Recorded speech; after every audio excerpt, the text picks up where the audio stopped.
Maryland elected officials and lawyers are closely watching these developments out of Washington. Paul Gessler actually spoke to a local constitutional law professor who says these investigations will have a lasting effect beyond President Trump.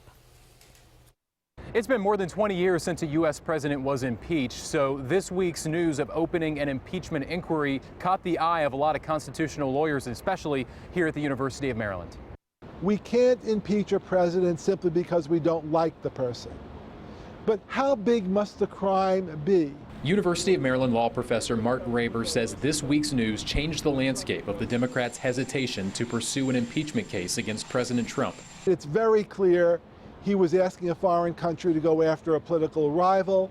The constitutional law expert and author says a committee will investigate whether there's a case first. As the evidence emerges, what happens with public opinion?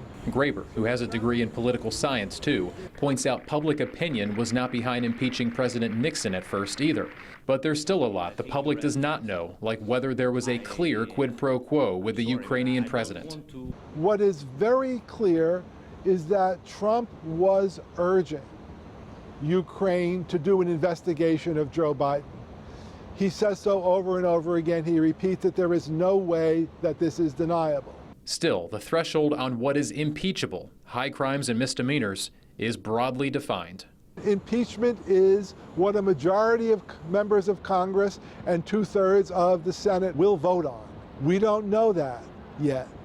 Graber says pressure might most fall on Senate Republicans should the House of Representatives vote to impeach President Trump.